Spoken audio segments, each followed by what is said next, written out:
Today, the war against infectious disease is waged at biological research centers like Porton Down in southern England. They produce vaccines here against the world's deadliest viruses. In the 16th century, there were no vaccines, and there was no protection from the rampant spread of infectious disease.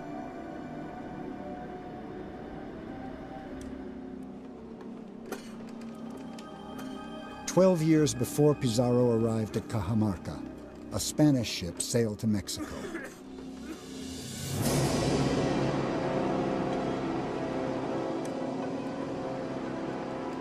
On board, one of the slaves was suffering from the first signs of a fever.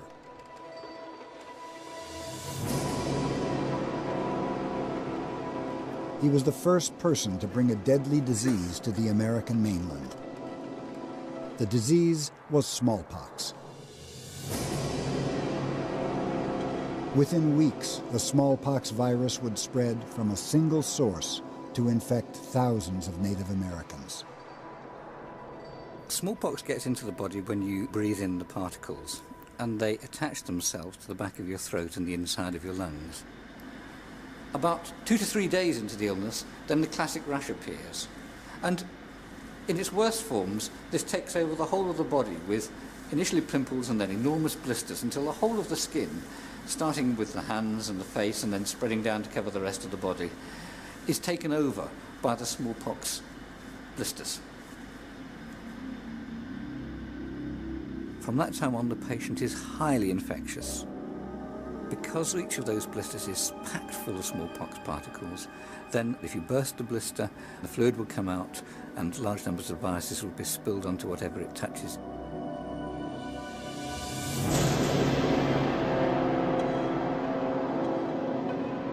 "10 to 12 days later, his friends would begin to be taken ill, and then 10 to 12 days after that, their friends. That kind of rate means the disease spreads exponentially. Its rate of increase gets bigger and bigger and bigger the more people are infected, until eventually it will cause tremendous devastation in the population. The first smallpox epidemic of the New World swept through Central America and reached the Inca Empire. Wherever it went, the virus decimated native populations, making them easier prey for Spanish conquest.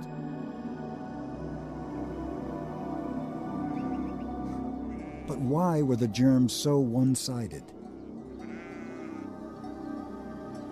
Why did the Spaniards pass their diseases on to the Incas and not the other way around? This is Pizarro's secret weapon. Pigs and cows, sheep and goats, domestic animals. Remember that Pizarro was a swineherd. He grew up in huts like this, in intimate contact with domestic animals, breathing in their germs, drinking the germs in their milk, and it was from the germs of domestic animals that the killer diseases of humans evolved. For example, our flu evolved from a disease of pigs transmitted via chickens and ducks. We acquired measles from cattle. We acquired smallpox from domestic animals, so that these worst killers of human people were a legacy of 10,000 years of contact with our beloved domestic animals.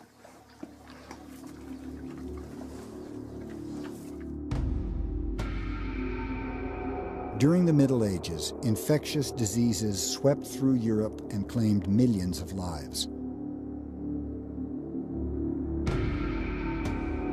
But paradoxically, repeated epidemics made Europeans more resilient.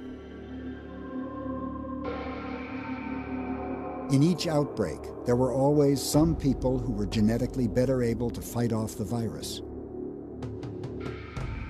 These people were more likely to survive and have children. In the process, they'd pass on their genetic resistance. Over centuries, whole populations acquired some degree of protection against the spread of diseases like smallpox, a protection the Incas never had.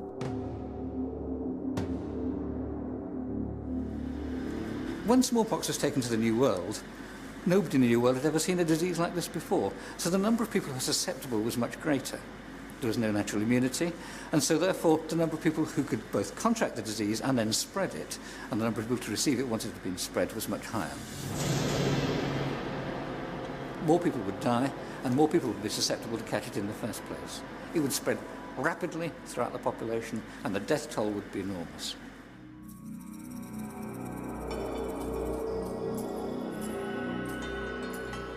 Why hadn't Native Americans encountered smallpox before?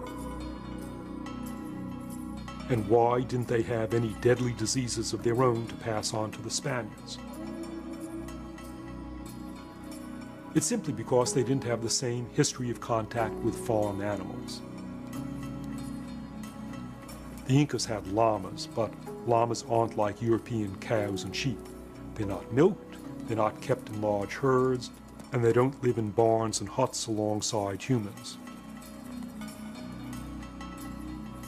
There was no significant exchange of germs between llamas and people.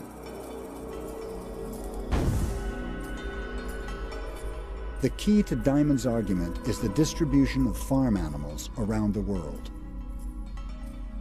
Aside from the llama, all the large farm animals were native to Eurasia and North Africa. None was ever domesticated in North America, Sub-Saharan Africa, or Australia.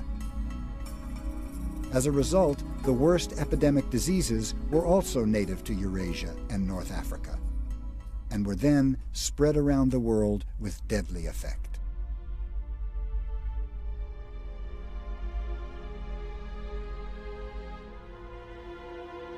There's been a long debate about the number of indigenous people who died in the Spanish conquest of the New World.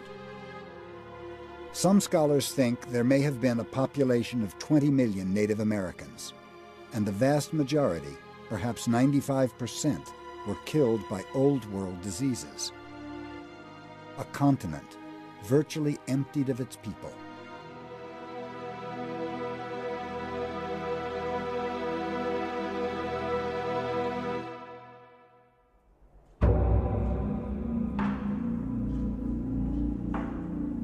After the initial shock of his capture, Atahaulpa became a cooperative prisoner.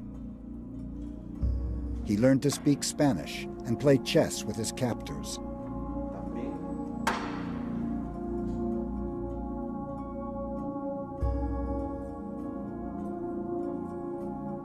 The Spaniards realized he was more useful to them alive than dead.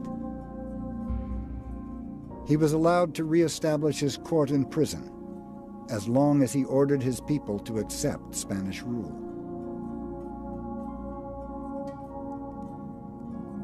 He also ordered them to melt down a vast amount of treasure.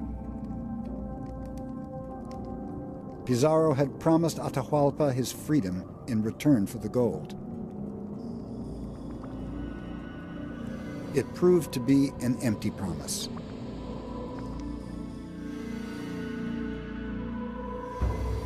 Having handed over 20 tons of gold and silver, Atahaulpa was no longer useful to his captors.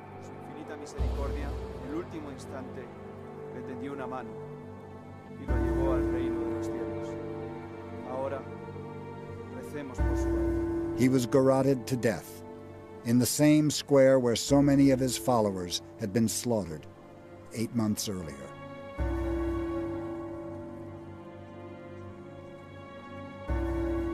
With Atahaulpa dead, the conquistadors went on to colonize the rest of Peru, relying on the power of their guns, germs, and steel.